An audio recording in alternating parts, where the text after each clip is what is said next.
Hey guys, this is Vlad from Ausgeknipst, and in this quick video tutorial I am going to show you everything you need to know to use your Rollei 35.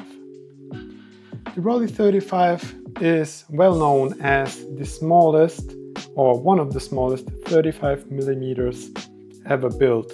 It's built in Germany or Singapore for the later models with greatest precision. It's an all-mechanical camera, with the only exception being a battery-powered light meter on top. And it has become very popular recently due to the release of the Rollei 35 AF by Mint camera. So in this tutorial, I'm going to show you what battery you can use with the camera and how to change the batteries, how to extract the lens from the camera body, how all the buttons and dials on the camera function, how to load the film in the back, how to set correct exposure using the light meter on top and how to focus with the lens, how to set the aperture and shutter speed on the front, how to take an image, and finally how to rewind and unload your film. So let's get started with this tutorial with the biggest concern with those Rollei 35 cameras, which is the battery. The battery is located inside the camera, which means you will have to remove the film back door, which is already a problem, as if you have a film inside while your battery dies, you will need to shoot to finish the roll without a light meter, because obviously you can't open the back door when the film is inserted, or you will expose and ruin the film. So to open the back door, flip this little lever here and remove it. And now here is where the film goes, and here's also the battery compartment. A lot of people think that the battery should go here, but this is just the battery cap, and we need to unscrew it with a coin. And now that's the battery cap that comes out. Always good to clean the contacts if you have a fresh camera, as those tend to get corroded, and make sure those are clean so that the camera can function properly. Now, as you can see written here, this camera was built for use with PX13 or PX625 mercury batteries, which had 1.35 volts voltage and are no longer being sold due to environmental restrictions. This means that we need some alternative, and we need a battery that has a similar voltage and a constant voltage, because the light meter of the Rollei 35 needs constant and correct voltage to give you the proper exposure level. If you use a Varta 625 battery, for example, that I can show it to you if I find one. Yeah, I have one here. So that's a battery that would fit inside the battery compartment, but as you can see it somewhere on the back here, it says 1.5 volts, and that's too high of a voltage for the Rollei 35. If I insert this battery, the light meter will function, but it will underexpose my image, which is pretty bad. So there are basically two solutions for this problem. If you want to go cheap, best solution would be to use such cheap zinc air batteries together with a simple rubber O-ring that you can buy in a hardware supply store, or if you're lazy, you can also buy those batteries together with two of those adapters in our online store. I leave the link for our store in the description below if you're interested. So basically, as the camera is getting the contact top and bottom, you just use those batteries and pull over this little rubber ring so that the battery stays in place, and those batteries have the correct voltage and, which is more important, a constant voltage output of 1.4 or 1.35 volts under load, which is exactly what those old Mercury PX625 batteries had. So this is an affordable, great solution. Batteries just cost you a couple of bucks. A solution that I prefer to use is using such a Varta V80H battery, as it's called, together with such a charger that we also build ourselves and sell in our store. So you can buy one charger, two batteries, and swap them out every time you change the film. That way you make sure that your battery won't die mid-roll, and yeah, that's just so. And batteries are rechargeable, so you don't have to throw perfectly fine batteries, or like you would maybe have to if you would use Zinker batteries. So camera goes plus side up like this. Screw the cap back on. You can use your thumb, and I'll use this little tool that we built. There's a 10-cent coin at the end, and that's the battery. Battery powers the light meter. You can see that the light meter gets voltage if the little white needle is moving, as it does. Now I know light meter works well, and we measured those batteries against our test camera, and the camera exposes very well with those Varta rechargeables. So that's a great option. Now, this is a, let me put the camera back on.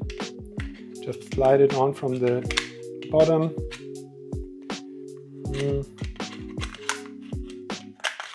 Like this, close it again. Camera has an expandable lens, I guess it's called, which means you can stow it away for transportation. To do so, click this little button on top here and twist it. Only works if the shutter is cocked. So now twist it and retract the lens, and now shutter is also locked, so you can't accidentally expose your image. If you want to shoot, just pull it out, lock it into place with a little clockwise twist, and now you can release the shutter. That's the shutter button.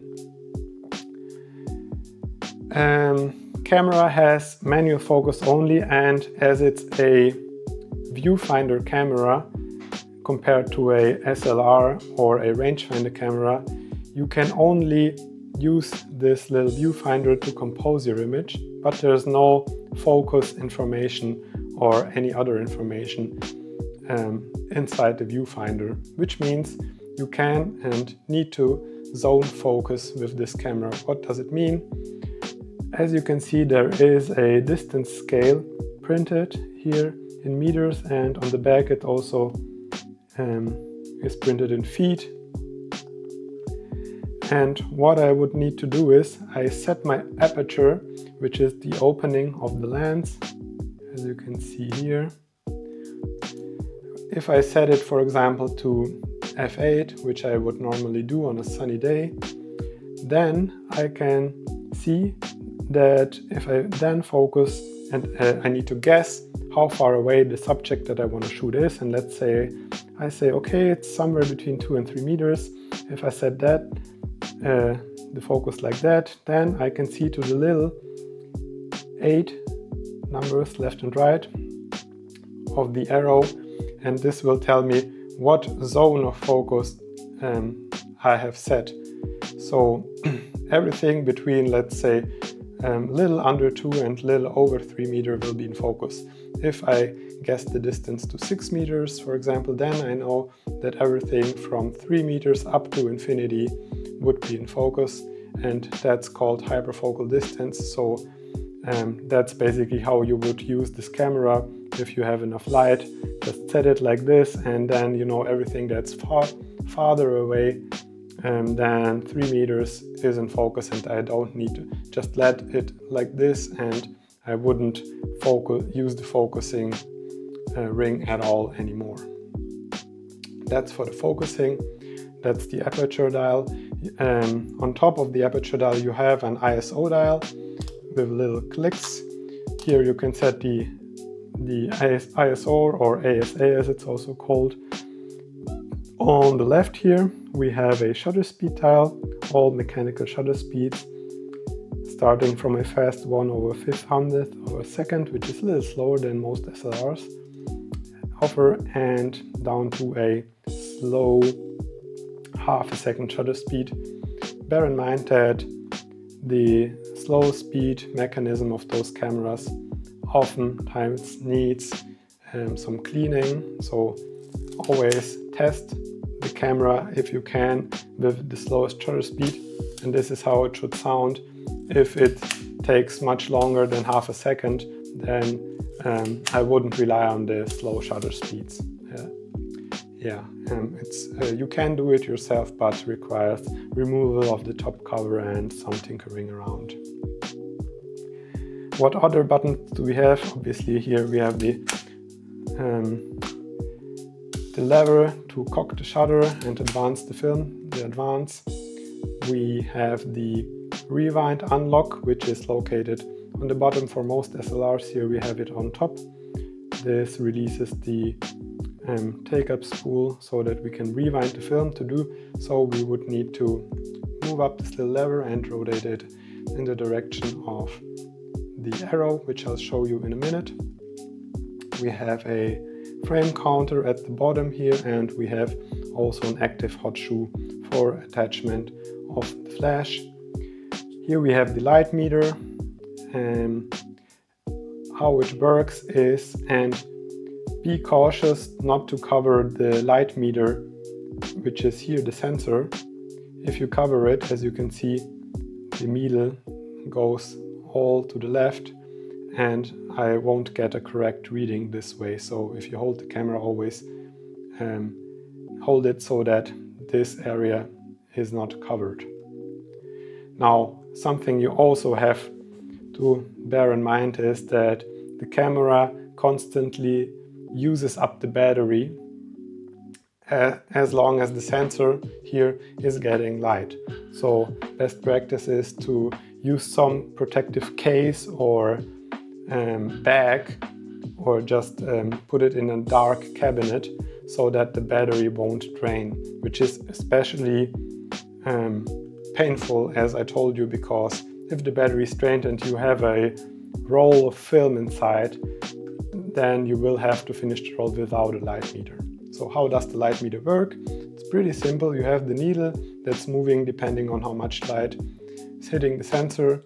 We set the ISO of the film. Let's check out, for example, let's say we use this test film, 400 ISO.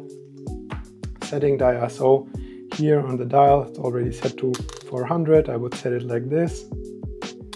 Rotate it until the little ASA arrow is pointing to the 400. And now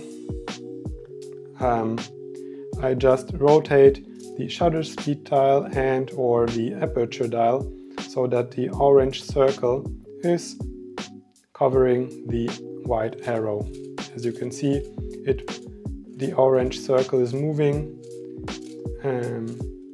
relative to the position of the shutter speed dial and of the aperture dial, and then I get a combination of shutter speed and aperture that will give me a correct exposure. As I told you, you will need a proper battery inserted for this to measure accurately. Now, how do we load film? Again, we open the back of the door. Before you load the film, you have to insert the battery like we already did. Now, film is loaded from right to left. Insert it here. Pull up this little cover. Film goes over the shutter area, and then you have to insert this little leader of the film inside the take-up spool where those little arrows are. Now I press the shutter, advance the film, and make sure that the take-up spool is catching the film correctly, that it does not slip out like this. 2 advances should be fine. Put this cover back on. Now I need to reinstall the back cover, close it here, and now I'm ready to go. Advance and shoot. That's basically it. Pretty simple camera. It's small, it's very reliable apart from the slow shutter speeds failing and apart from the problem with the light meter. And as I told you, there is no information in the viewfinder. That's why I won't show you don't have to show you anything inside. As you can see, there is nothing. I could show you just some frame lines that show you what will be inside the frame. Now when we finish the roll, we will see it that when you can't advance the film any further, depending on how much exposures you have on your film, you can also check the film counter, of course. When we're reaching the 24th exposure or 25th, as we have a 24 exposures film here, then it's time to rewind the film. To do so, flip the rewind unlock lever here, right side of the viewfinder, then pull up the rewind lever and rotate it in the direction of this little arrow until you don't feel any resistance, and you can even hear the film leaving the take-up spool. Right now I won't retract the film completely so that I can use it in the next manual, but you would just rotate until you don't feel anything anymore. Now that's the film. It's ready to be developed. That's it. I hope you liked the tutorial and understood everything. If you have any questions left, please leave a comment in the description. I would also love to hear from those of you who have this camera and use it regularly, how you think it performs, what do you like about it, what do you dislike, and what are your solutions for battery problems. Thanks for watching. See you next time around. Bye.